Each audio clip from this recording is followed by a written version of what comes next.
This is the X-Zone Broadcast Network, broadcasting worldwide on broadcast affiliates and satellite program providers, including CNN Broadcast Network, Sirius Satellite Network, Star Media, Good News Radio Network, Angel Broadcast Network, Wiki Broadcast Network, and WPBN TV. For more information on the X-Zone Broadcast Network, visit us at www.xzbn.net.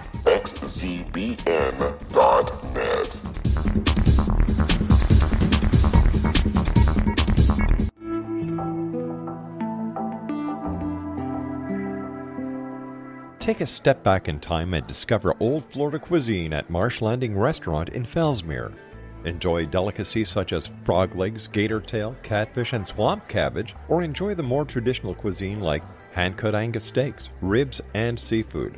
Join us for breakfast with a southern flair featuring sweet potato pancakes, biscuits and gravy, and much more. Planning a party? Marsh Landing's private dining room can accommodate groups from 8 to 80 people. While you're visiting, enjoy the historic pictures, artifacts, and stories that line the walls. Marsh Landing is truly a unique experience. Marsh Landing Restaurant, 44 North Broadway in historic Fellsmere, or visit marshlandingrestaurant.com. Marsh Landing, Old Florida cuisine at its best.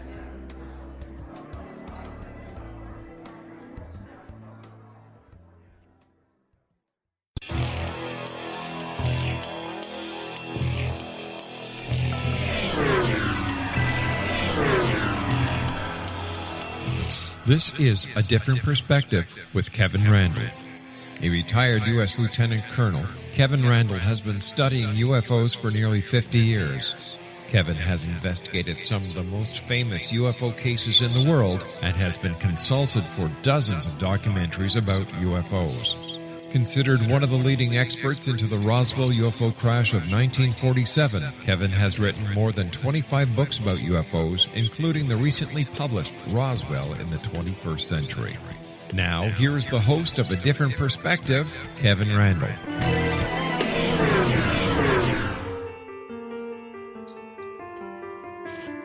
And good evening. We are back. And I would like to say before we started, winter has come. For those of you who are paying attention, I've had to shovel my driveway every Sunday for the last 3 weeks, and I'm getting annoyed with it already. Now, normally, if I was a real radio announcer, I would drop into my radio voice and say, tonight, on a very special, A Different Perspective.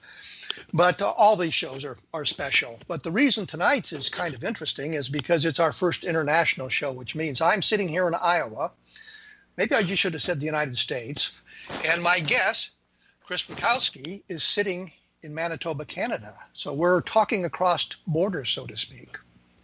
For those of you who do not know Chris, he's a Canadian science writer and educator with degrees in both science and education. Since the mid-1970s, he's written about his investigations and research on UFOs, for which he is best known. However, he has been involved in many other writing and media projects for more than 30 years, including TV, specials, planetarium shows, I don't know what those are, planetarium shows, and newspaper columns. He has published 9 books on UFOs and related issues, a collection of short stories, and has contributed to many other volumes, both fiction and nonfiction. So some critics would say, well, Chris RUTKOWSKI writes fiction, so we can't believe what he says, which is something they say about me all the time. But I believe everything that Chris says because he's a good guy. His book on natural history was a comprehensive and historical survey of many kinds of paranormal phenomena, including ghosts, UFOs, Sasquatch, and lake monsters, and documented many of his own investigations in his recent works, which include A World of UFOs, I Saw It Too, The Big Book of UFOs. He is on Twitter and blogs at http://ufoforum.blogspot.com, and he does book reviewing for the Winnipeg Free Press and appears often on TV and radio programs. He teaches courses on communications and is past president of the Manitoba Writers Guild and the Royal Astronomical Society of Canada, the Winnipeg Center. He has recently was appointed the new moderator and administrator of UFO Updates, which was founded by the late Earl Bruce Knapp. Now that I've just blown the first segment here with all that chatter. Welcome, Chris. Thank you very much, Kevin. That's quite a bio there for you. Well, I'm trying to catch up with you. You know, I'm a few hundred books behind, I think. Oh, I'm thinking 647, but that's just a round number. Okay. So you've been investigating UFOs. I think you sort of confine your research, or you emphasize research to Canadian UFO reports. Would that be correct? For the most part, yes. Yeah, I do. I study and I try to keep abreast of what's happening elsewhere to note the comparisons and to be able to note some correlations and that type of thing. But for the most part, I study and focus on the Canadian UFO scene.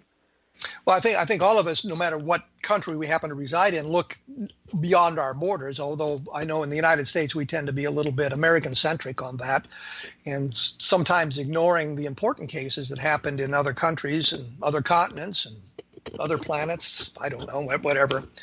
So you've been compiling statistics that show I guess correlation between UFO sightings and those that are not necessarily true, or misidentifications and that sort of thing. Is that meandering statement sort of correct?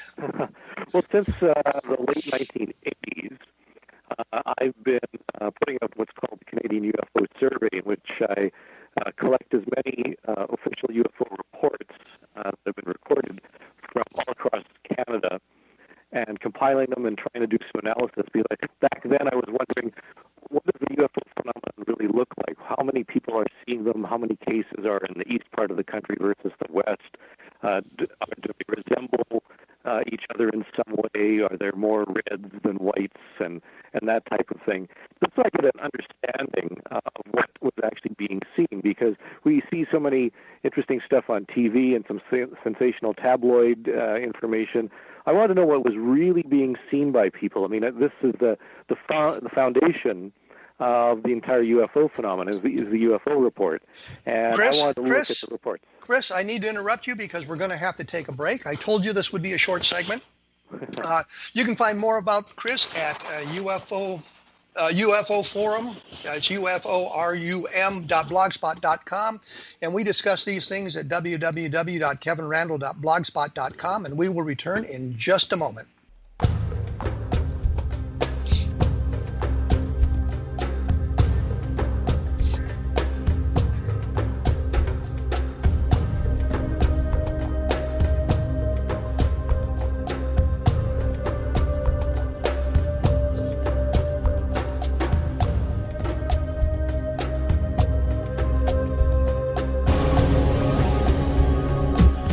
This is the X-Zone Broadcast Network, broadcasting worldwide on broadcast affiliates and satellite program providers, including CNN Broadcast Network, Sirius Satellite Network, Star Media, Good News Radio Network, Angel Broadcast Network, Wiki Broadcast Network, and WPBN TV. For more information on the X-Zone Broadcast Network, visit us at www.xzbn.net.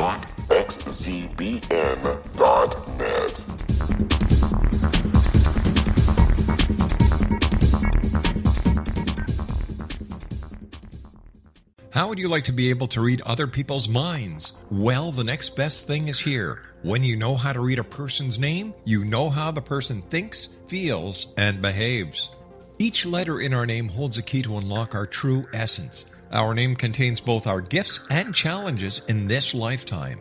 Mnemology science discovers personality secrets hidden in the placement of the letters of our names, including the first and last impression people remember about us. Sharon shows us how to interpret the arrangement of letters as outlined in her book, Know the Name, Know the Person. Sharon Lynn Wyeth created mnemology science after 18 years of research and testing her theories, and has supported thousands of people around the world in understanding themselves and others better. You'll enjoy Sharon's unique teachings as she shares her system to learn the gifts behind your given birth name. Even if you don't like your birth name, there are jewels in this book. If you're thinking of changing your name, ready to name your child, or wanting to get along better with others, this is the book for you. If you'd like to improve your relationships and change your life for the better, get the book today, Know the Name, Know the Person, or visit www.knowthename.com. That's www.knowthename.com.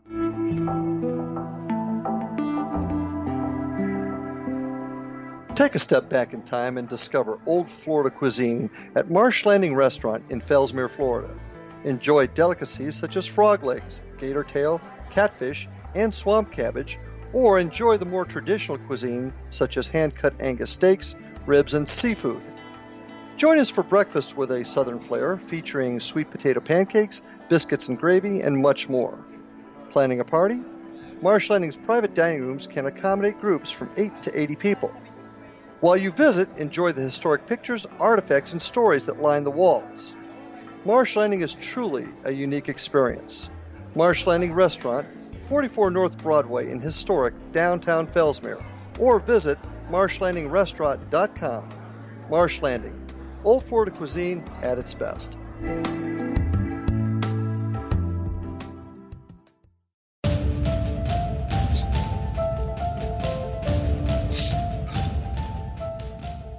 And as promised, we are back. I'm talking with Chris RUTKOWSKI, who is a well-known UFO researcher in Canada and in the United States, for that matter. His blog is UFO Forum. It's UFORUM.blogspot.com. So you can take a look at what he has to say there. And you can find his books in the bookstore, I suppose, and that sort of thing. We were kind of talking when we went away about the statistics of UFOs, which I imagine a lot of people find extremely boring. Because, I mean, you're not talking about sightings, you're talking about numbers and who sees, how many people see this there and how many sees that there. And I know that a lot of people are more interested in not the statistics, but what they've actually seen. I mean, what are some of the best UFO cases that you've investigated? Some of the ones that you find the most exciting? Well, certainly some of the most interesting ones are the ones that involve some structured craft that people have said to see, not just the lights in the sky, but things that people said that they observed that perhaps landed and took off and that type of thing. And there's some fascinating cases in Canada over the years. And as a matter of fact, Kevin, I think I want to focus on next year. And the reason I want to do that is because 1967 was an interesting year for UFOs, not only in Canada but around the world. And 2017 marks the 50th anniversary of some of the most interesting and classic UFO cases that some people may not be familiar with, and yet they are probably, in some cases, better than Roswell. And there's two that I can think of. There's actually a third one I'd like to mention, too, but there's one that happened, the Shag Harbor UFO crash that happened in October of 1967 just off the coast of Nova Scotia. There was one, a very fascinating case in May of 1967, the Falcon Lake case, which happened in Manitoba.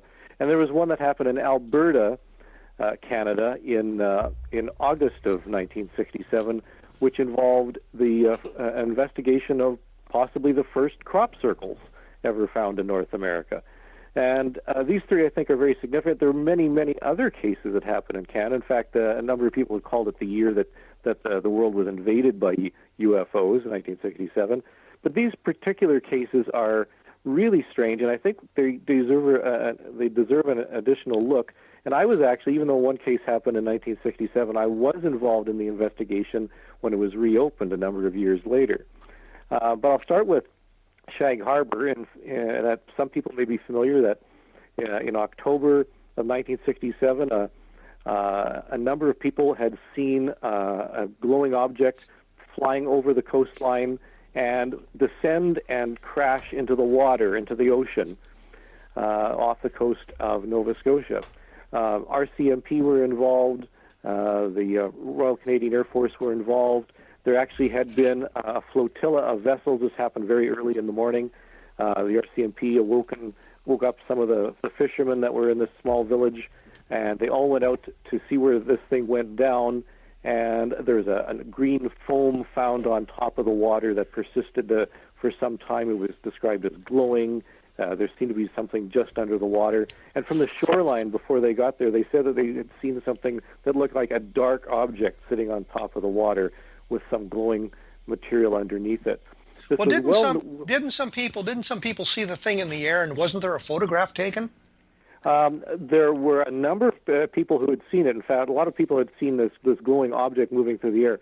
There have been a couple of photographs that have been said to have been taken of it, but none of those have been authenticated. The ones that had seen it, the RCMP corporal and a number of the other individuals, had simply said that they had seen this object moving through the air and descend to the sky, out of the sky into the water. Now, what's interesting is that this case is documented. It's a UFO crash that is actually documented. There are official government records that say something actually crashed into the water, which makes it different than Roswell, because here we have a UFO seen in the sky and reported through official channels and falls into the sky, out of the sky into the ocean. Now, there's stories that a number of people had seen Navy frogmen dragging something out of the water a number of days later. We do know that the United States Navy had a base and was doing some operations not far away from there. So there does seem to be a connection. And even though, we talked about this being Canadian-focused, the United States plays a very important role in actions on both sides of the border. So the Americans were involved. And it's interesting that there was a recommendation by the Royal Canadian Air Force that somebody go in with the Navy and find whatever it was that was underneath the water. Unfortunately, there's no official record of anything being found, and eventually people forgot about the case and it was dropped. However, in public memory, the stories of this incident kept on going. As a matter of fact, there is a Shag Harbor UFO Festival just like the Roswell UFO Festival every year. And this year marks the 50th anniversary, and there's actually going to be a celebration and a UFO conference in Nova Scotia to mark that. So, fascinating case, and it's been popularized over the years a number of times. Well, weren't Don Ledger and Chris Stiles, two Canadians, sort of responsible for bringing the case back to the forefront? Didn't they do an awful lot of the research? Absolutely. As a matter of fact, Don wrote his book, Dark Object, which was a fascinating study. He managed to interview many of the original witnesses, including some of the Air Force and RCMP personnel. So it was very interesting, and we do have the documentation. They were able to obtain some of the documentation. So we have these official files that talk about what really is going on, and through the persistence of Chris Stiles and Don Ledger, the conference has been going on for a number of years now, every year, but this 50th year in 2017 is going to be something very special indeed. Well, when you say they're documents, what do the documents say? Do they say there's a UFO? Do they say I guess present some kind of a nonsensical explanation for what happened? Like we get here in the United States, we have a nice UFO sighting, and pretty soon we've got a bunch of really dumb explanations for it. And I just wonder if, do these documents say it's a UFO? Do they attribute it to aliens? Do they do any of that sort of thing? They actually call it a UFO, unidentified flying object, and there is no explanation offered. It simply states the fact that this is what was reported, the sequence of events, who saw it, and so forth. No explanation was ever put forth, and it remains open to this day. So that's another interesting factor why we think it's more important than Roswell in some ways, because we have no official explanation, no dummies dropped from airplanes, no balloons or anything like that. There is no explanation. I mean, the facts are that something was seen to fall into the ocean. And well, to be fair, the explanation where the dummies were dropped from balloons, dropped from airplanes. But yes, that's true. But that's another argument. Well, the question I have is, so the thing fell into the water. There's the green foam floating on the surface that persists for a while. What happened to the object? Do they have any clues where it went? What happened to it? No, in fact, the story was that divers did go down into the water to try and search for it, but nothing was ever found. Now, whether that's true or not is anyone's guess, but the official explanation is that nothing was ever found at the bottom of the ocean. So I guess I kind of was searching for, I'm getting lost in my own syntax here. What I was kind of hinting at is I had heard at one point that the object was joined by a second, and both of them sort of continued on their way, as if it was some sort of a rescue operation, continued on their way underwater and then I guess would have disappeared back into the sky. Any truth to that rumor? Nothing that I recall, no. I know that there were a number of attempts to talk to some of the individuals involved in the rescue operations and the investigations. There are great stories that abound. I did talk with one person who said that she had seen something loaded onto a flatbed truck next to the ocean in a different bay some miles away. And she swore that this was an official secret operation, that something clandestine had been taken out of the water and carted away by the United States Navy. Now, whether that's true or not is anyone's guess, but there's an incredible series of stories surrounding this. We simply don't know. All we do know, and these are some of the most significant details, is that people did see this moving through the sky. The RCMP officers did see it moving through the sky, and a number of people had seen it fall into the ocean, and a rescue effort was tried by getting a number of boats out and trying to see what was left on the ocean and poke around underneath the water, and nothing was ever found. Well, to bring this back into perspective, this, as you mentioned, happened in 1967. At the time, the Condon Committee was in session, and the Condon Committee, of course, was the University of Colorado study commissioned by the Air Force to look into UFOs. In my understanding, and reading the case file from that point of view, the Condon Committee made a phone call to Canada, their total investigation, and learned that 4 teenagers had made the initial report or something like that, and decided it wasn't necessary for them to continue the investigation, so they just kind of ignored the whole Shag Harbor thing. And I'm thinking maybe it's because it was in Canada as opposed to the United States, but I'm thinking that if I'm to investigate UFOs and we've got something like that going on, that's one of the first places I'm going to want to go is to Shag Harbor and talk to the people within days of this thing happening. But apparently that didn't happen.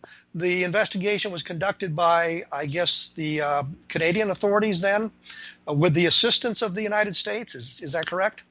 I'm not sure exactly how much the United States was involved, because we do know that, as you mentioned, the Condon Committee wasn't all that thrilled with it. But we do know that because both sides of the border were working very closely together on a number of UFO issues, that there would have been some cooperation and there would have been some assistance on either side. But we don't have those documents. What we do have is the first series of documents that say that something definitely happened and that an investigation was recommended, and that's where it stopped. Well, that's kind of what we can say about Roswell. Something fell, but we don't know what it was. And unlike you guys, we don't have any documentation from the military side, other than the FBI telex that said, something was found, but it may have been a balloon, but we're not sure, that kind of thing. Absolutely. So your documentation is much more, I guess, persuasive for a real strange event happening as opposed to the documentation we have for Roswell. Yes, absolutely. And of course, as I mentioned, there's a few other interesting cases that happened earlier in 1967 that add to the mystery a little bit more. Well, I want to just, before we do that, because we're getting short on time here on this segment, let me just ask this one question. The lady talked about the ever-present flatbed truck. Is there any follow-up on that? Is there anything to suggest that an object was removed and taken away on a flatbed truck, or is that... Yeah, unfortunately, because it's so long ago, that lead could not be followed up on. That was something that came to light a number of years later, and we simply are left with just a series of questions. What really happened at Shag Harbor in 1967? Was there any corroborating witnesses for that, or was this a single witness report of the flatbed truck? No, this was a single witness report, unfortunately. So we just are left wondering what exactly went on. But according to her, it was at the time of the Shag Harbor incident, it was a couple of bays over or something like that? It was, yes, it was.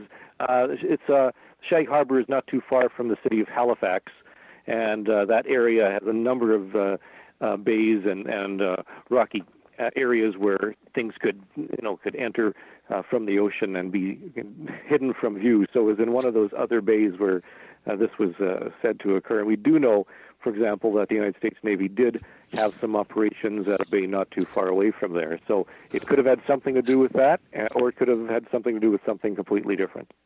Okay, we're going to take a short break here and get back to Chris RUTKOWSKI on this topic. I'm thinking ahead. The Falcon Lake case and that sort of thing. Two other very good, interesting cases in Canada in 1967. You can take a look at his blog at uforum.blogspot.com, and I often put up other comments about the things we talk about here at www.kevinrandle.blogspot.com. And it's never too late to say, take a look at Roswell in the 21st century for a cold case look at.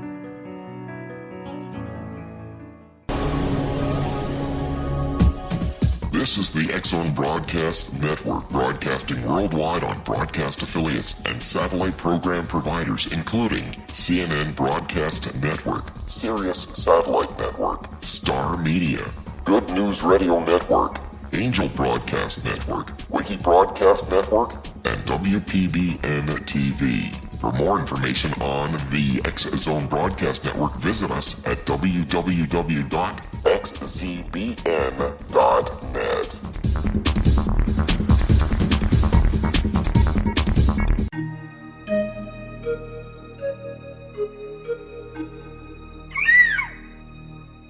While science pursues fact, magic accesses the quantum level, bridging random facts to form truth.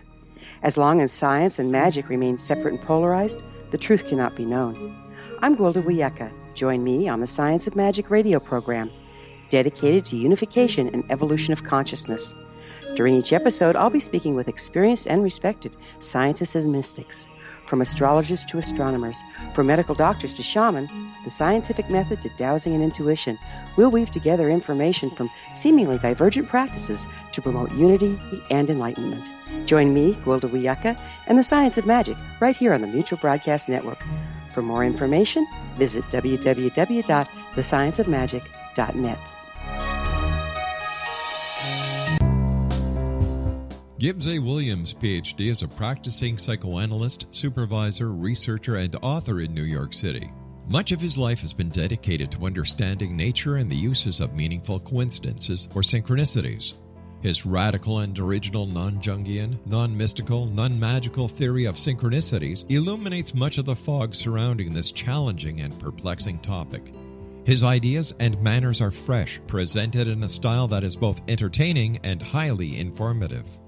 He is also an expert on crisis intervention, specially focused on violence reduction for the police and citizens, mastering anxiety, frustration, and stress without the use of medication, and effectively preventing and treating heroin addiction. Dr. Williams can be contacted at his email address at gwwilliamsny11@aol.com or visit his website at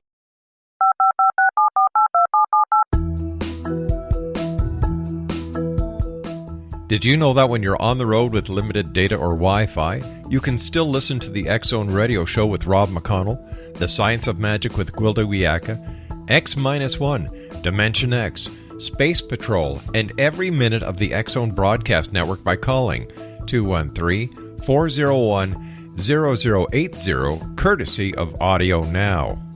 No smartphone, app, or internet needed. It saves your data plan, and it's free if you have unlimited minutes.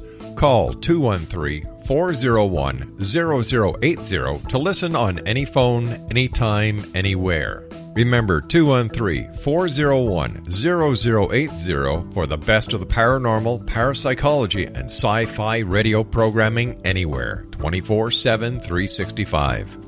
Afterlife expert Roberta Grimes was the first one to say that dying can be fun. Now her best-selling book, The Fun of Dying, is available in stores worldwide. So if you wonder whether death ends life, how it feels to die, or what heaven might be like, The Fun of Dying was written for you. And if you have always been afraid of death, or if you worry that your life has no meaning, let The Fun of Dying ease your fears and bring new meaning to your life. Nothing said in The Fun of Dying is based on the teachings of any religion. Instead, Roberta draws on evidence to explain how death happens, how it feels, and what comes next. A lot of the best death-related evidence was produced in the first half of the 20th century. When it is put together with recent discoveries, it tells a consistent and amazing story. Roberta Grimes blogs and answers questions at robertagrimes.com.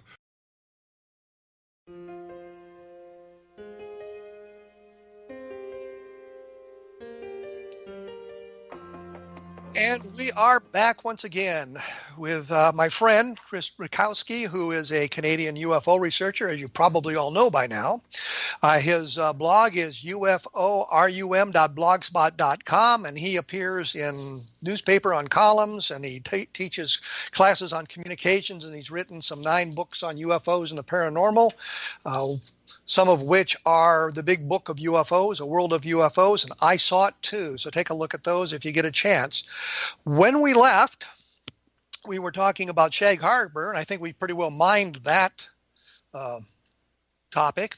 So I thought we'd move on to Falcon Lake, which I think is a CE3 case. And for those of you who are wondering, that means that the object was very close to the ground and the entities from inside it were seen by the witness. If I'm thinking of the same case that Chris was going to talk about, which was in 1967, and he's looking at these as, we're at the 50th anniversary of some of these very important Canadian cases, and we thought we'd discuss those. So I'm going to throw it back to Chris and let him talk about Falcon Lake. Chris. Thanks, Kevin. Thank you. And it's actually a C2, not a 3. The entities were actually never seen. They were inferred.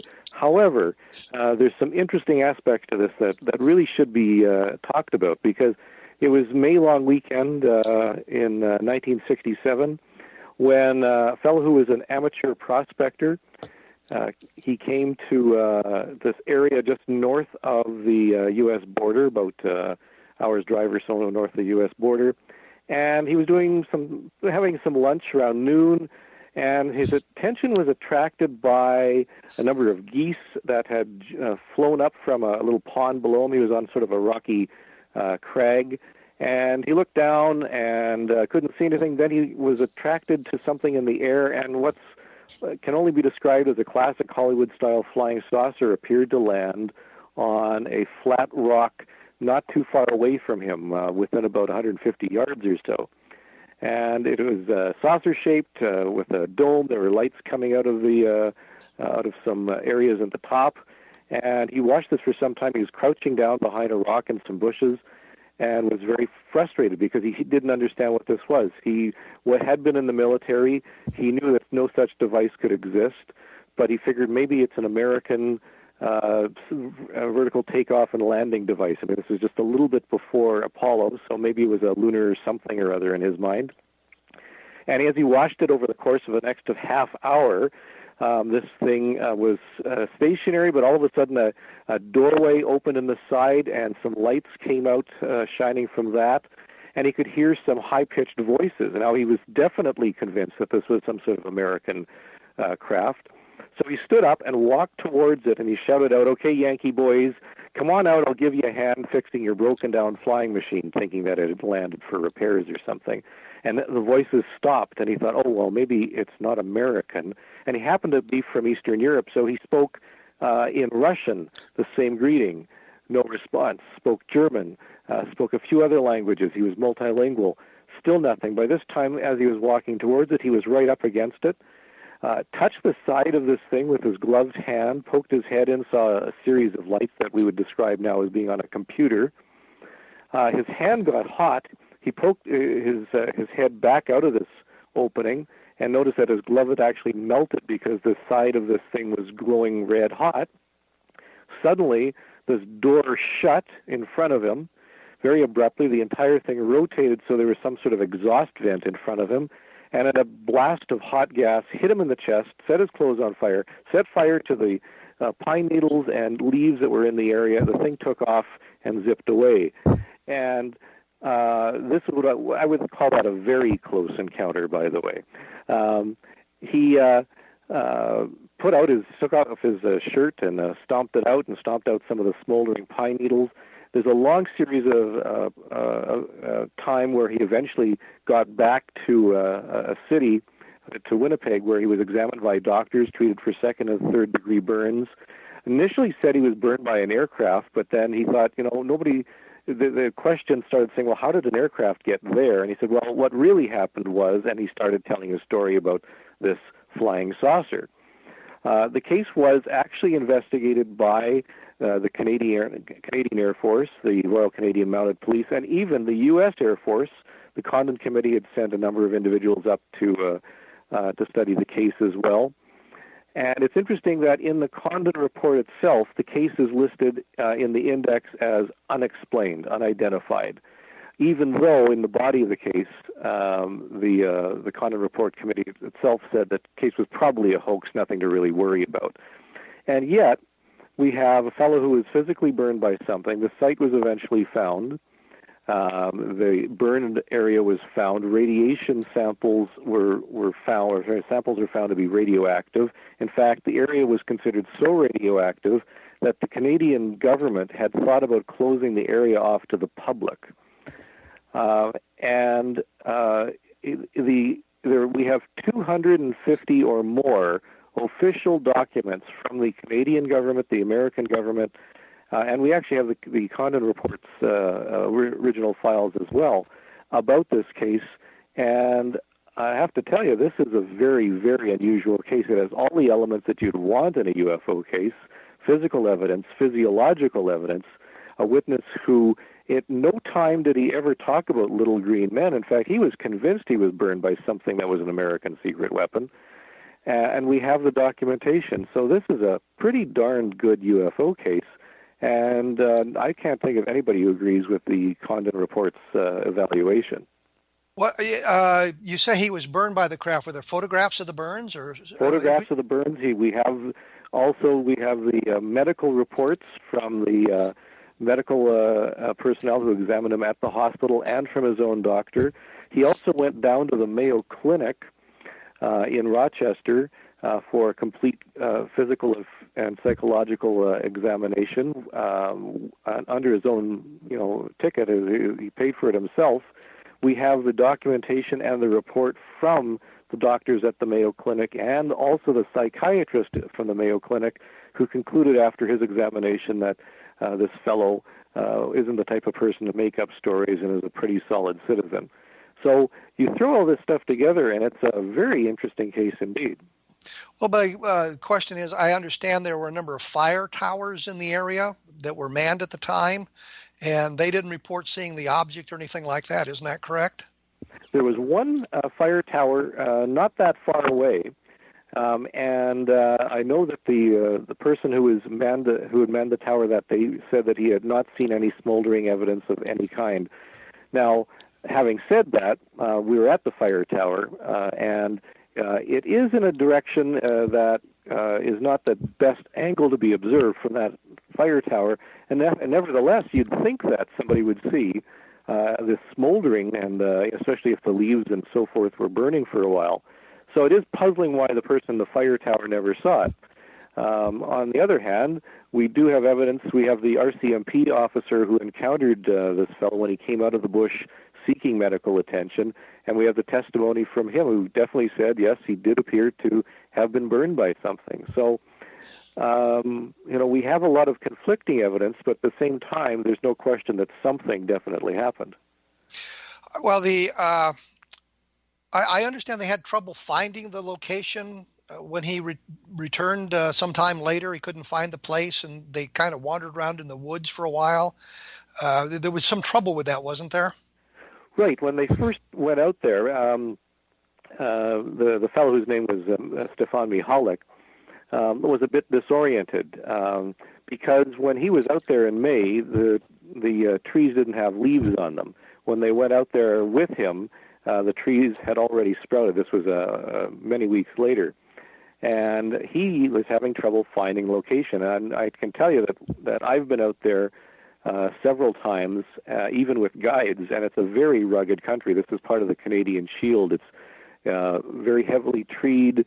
There's a lot of rocks and cliffs that overlook various things. It's very disorienting, and they couldn't find the site when they had gone originally. But it was found not that long after the Condon Committee had left by a number of people who insisted on trying to find it. And it turned out they were perhaps a mile or maybe even less than that, a half of a mile away from where this thing really happened. So they were in the right area. And there's no question that it does conform with exactly the way he described it, a small outcropping where he was having his lunch, and then a flat area. where he was seeing this thing. So everything does conform. It just they happen to be in the wrong area. And so we do wonder how come the Air Force and the Condon Committee who were with them couldn't find what they were looking for. In fact, Life magazine had sent a photographer and was out there with them trying to do a feature story, and were frustrated by the fact that they couldn't find the site either. So it is a little puzzling, no question. Weren't some of the Air Force officers involved in the investigation? When I say Air Force, I'm thinking Canadian as opposed to American. Mm-hmm. But weren't some of the Air Force officers convinced this was a hoax as well? Wasn't there some kind of conflict there?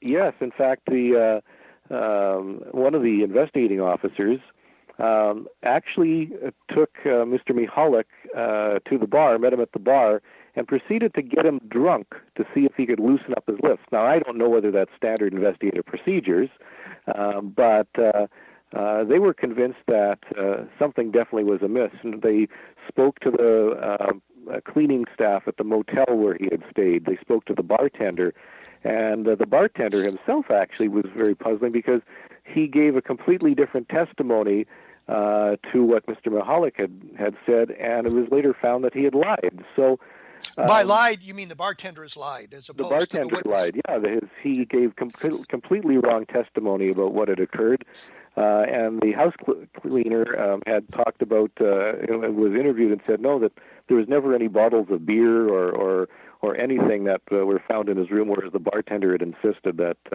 there had been a large quantity of beer consumed. So, there's a number of interesting things here. The bottom line is that this fellow never changed his story. It stayed the same throughout all the years. In fact, he passed away only about 15 years ago. His family verified that he was, was a staunch citizen, and he was very trustworthy. And we have the physical evidence and the physiological evidence. We have the medical records. We have the psychiatric records. The burns were on his body. They were visible. Clearly something had occurred to him, and yet we don't really have a good idea of what really transpired. Well, when you say physical evidence, landing traces, was there something other than the radiation found at the landing site that would suggest something heavy had landed there? No, because this was a chunk of granite that this thing had landed on, so nothing impressed. But the traces included the burned vegetation, which were definitely tested by a number of individuals. In fact, the same nuclear laboratory that tested the pieces of material from Cosmos 954, which crashed into Canada's Northwest Territories in the 1970s, took the samples and tested them as well. So we have accurate determination of the radiation that was found at the site. And it's very puzzling. Why would something like this occur? And why would somebody, if it is a hoax, go to such lengths to protract this? I mean, this person was physically burned as well as radiation, and we have all these other individuals that were involved. So it's very puzzling indeed. Well, we're going to have to take a quick break here. Once again, Chris can be found at UFORUM.blogspot.com, and you can find more discussions about UFOs at www.kevinrandle.blogspot.com, and we will be back after a short break, so stick around.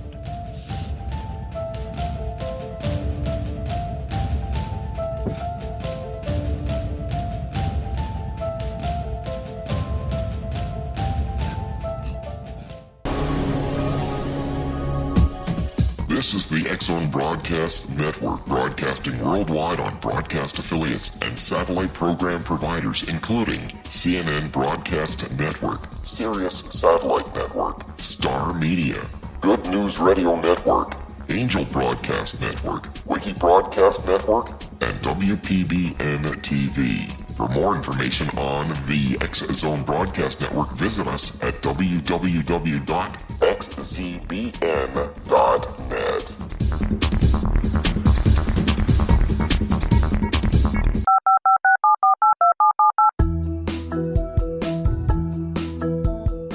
Did you know that when you're on the road with limited data or Wi-Fi, you can still listen to the X-Zone Radio Show with Rob McConnell, The Science of Magic with Gwilda Wiyaka, X-1, Dimension X, Space Patrol, and every minute of the X-Zone Broadcast Network by calling 213-401-0080, courtesy of Audio Now.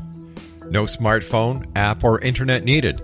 It saves your data plan, and it's free if you have unlimited minutes.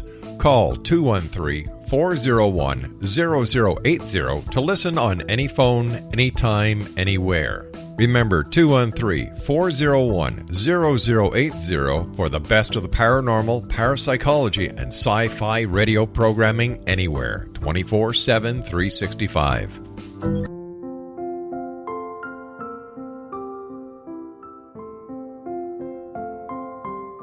I am Dr. Carl O'Helvey, founder, president of a new cancer foundation focusing on evidence-based physical, mental, and spiritual interventions, including natural cancer cures, prayer, meditation, affirmations, nutrition, and other related holistic cancer prevention and cure modalities. These are used in cancer education, research, and financing care. I ask for your help to continue this important work by donating at www.holisticcancerfoundation.com.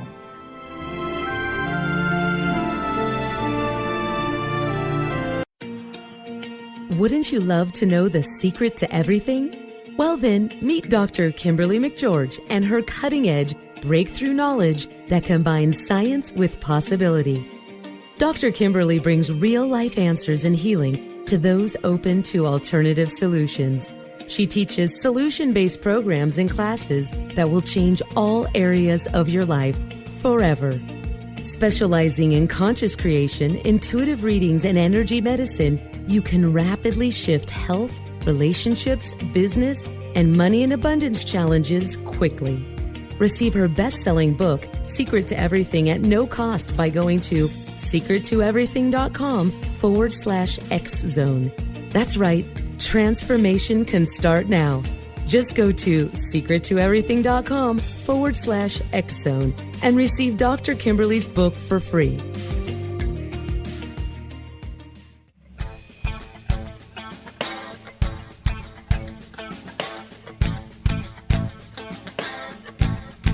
What Happened in Benghazi is revealed by Nicholas Genix, author of Obama, Islam, and Benghazi. He informs the American people that President Obama deceived them by advocating a strong foreign policy prior to the 2012 presidential election, and Hillary Clinton supported this deception. As the title infers, there is a connection between Obama, Islam, and Benghazi. Ample evidence informs Americans that Obama's early indoctrination in the Quran developed an affinity for Islam, why the Quran is the source of discontent in many countries, and why the Obama foreign policy deception led to poor military action and caused the loss of American lives in Benghazi. Genix provides 36 questions for the Select Committee on Benghazi to validate if Americans are justified to mistrust President Obama and Hillary Clinton.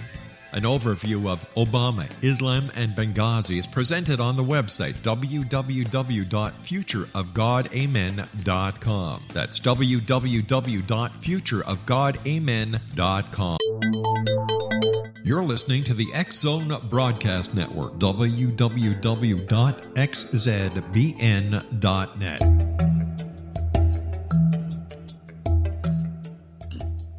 And as promised, we are back. Chris, when we went away, we were just wrapping up on this Falcon Lake case, and I asked you during the break if there was something else going on, and you mentioned that there was a book coming out about this in the next year or so. Yes, back in the year following this case, a book was published about it, which has been long out of print, and the family has been working with me to put out a new edition of the book with information that's transpired since then. So that'll be coming out at a special public forum in 2017 to commemorate the 50th anniversary of this event, which happened in 1967. And you had one other case that you wanted to chat about that happened in 1967 as well, so we better get into that while we have a chance. That's right. And it also happened in 67, as we mentioned. It happened in August. And what's interesting is that the same investigators who were involved in this back in 1967 with the Falcon Lake case. Some of them were involved in this one. And it was the first crop circle found in North America. And I say that because it was, very similar to things that were found in England and across North America since then. Happened in August in Camrose, or near Camrose, Alberta, where large rings were found depressed into a field. Now, this was actually investigated by the Royal Canadian Mounted Police and the Royal Canadian Air Force. And in fact, there was a ministerial inquiry. The Canadian Minister of National Defense actually commissioned an investigation into these unusual rings that were found. There was no UFO associated with it, but because for some reason somebody believed what else would cause this thing other than something dropping from the sky, and because the Falcon Lakes case had occurred just a short time earlier, it was assumed that a UFO was involved. So, believe it or not, the first crop circle case in North America was actually investigated by the military, and the records are actually available, and some of the individuals investigating were some of the ones who actually investigated the Falcon Lake case. To me, that's a very significant development. What did they determine about the crop circle? They determined that these were not caused by vehicles driving around in circles or anything like. These are actually quite large, as a matter of fact. I believe that the largest one was about 80 feet in diameter. And they did some tests. They could not find any burns. They actually did radioactive tests to find out if there was some radioactive material. Again, because of the Falcon Lake case, which had occurred not that much earlier, things were not found to be radioactive. They checked with plant scientists. They checked with farmers. They couldn't come up with an explanation as to what caused these rings that were found in this particular field. And again, I have to emphasize, to me, what's the most curious thing is that there was a ministerial inquiry called about this, and the report itself is now available through the National Archives of Canada. It's very puzzling indeed. And what's possibly more curious is that the minister involved at the time was none other than Paul Hellyer, who has achieved some fame recently because of his comments about tall white aliens and creatures coming to Earth and visiting, because he's of the opinion that we are in fact being visited. But back in 1967, he was actually in charge of investigations of UFOs, and although he doesn't really talk much about his previous interests.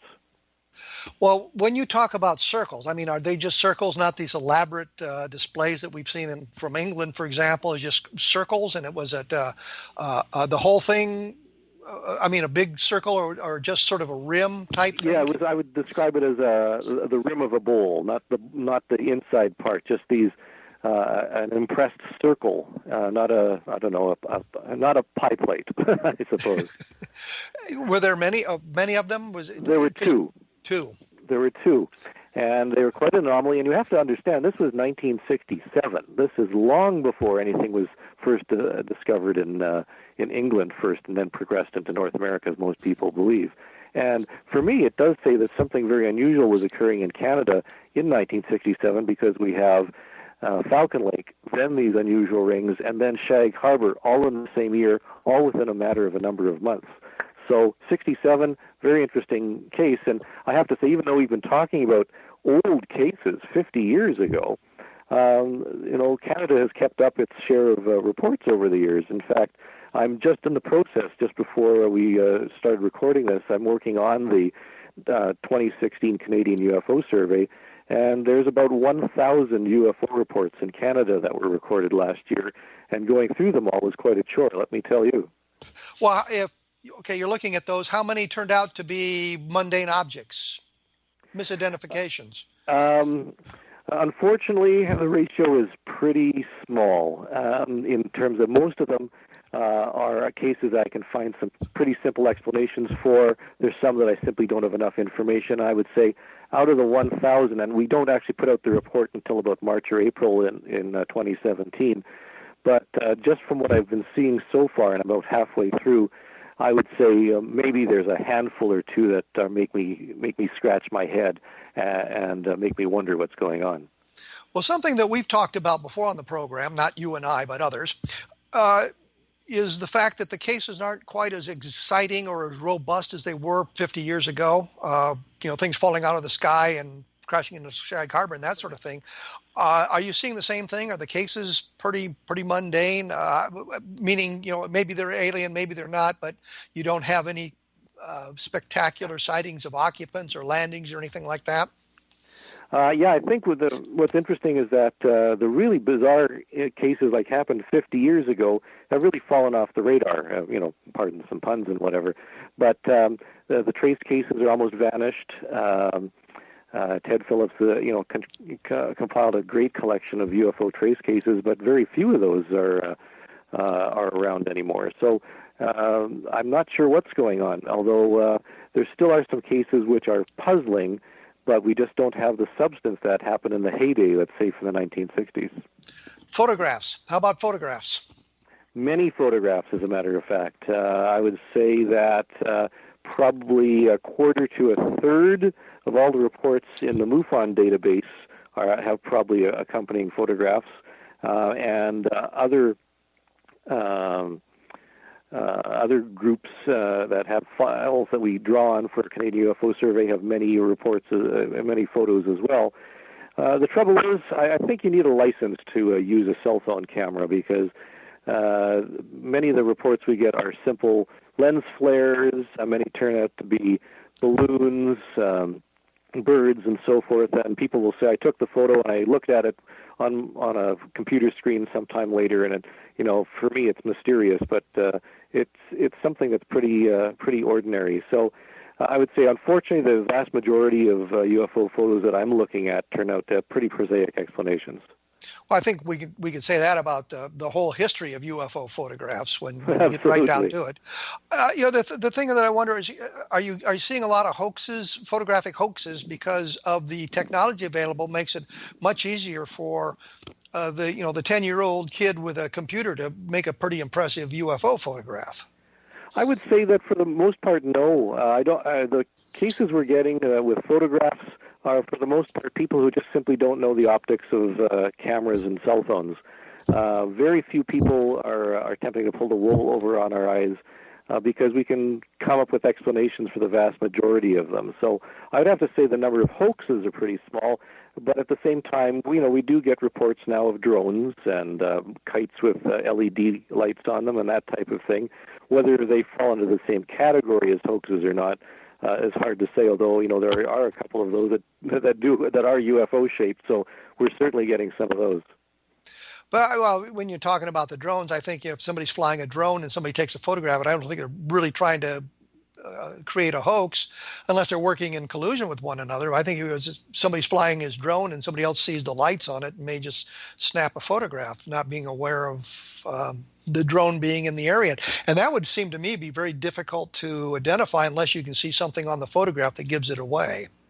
Absolutely. I mean, there are some characteristics. A number of people have already done some photographic analyses of drones in flight at night. So it is easy to see some of the characteristics in some of the photos and videos that people are producing. But for the most part, I agree. I don't think people are deliberately hoaxing doing that right now.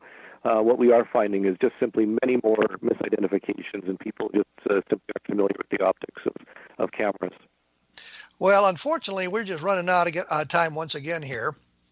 Do you have a specific thing other than the book coming out in 2017 that you'd like to mention quickly? You've got your blog at uforum.blogspot.com, a website or anything like that? Well, you did mention that I'm currently the moderator of the original UFO updates. It's interesting to see that the reports are still coming in. The Canadian UFO Survey will be out in early 2017.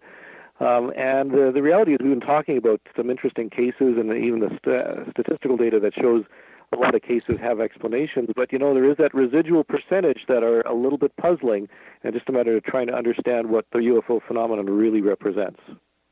Well, Chris, I thank you for taking time to share this information with us. It's been enjoyable. And you look like you're quite the qualified guy to be looking into UFO sightings. So I thank you very much for joining us here on A Different Perspective. Thank you. Glad to be here. Okay. For those of you who are paying attention, You can find out more information about this. You can hear the program again if you so desire at www.kevinrandle.blogspot.com. My book, Roswell in the 21st Century, is out. I think it is a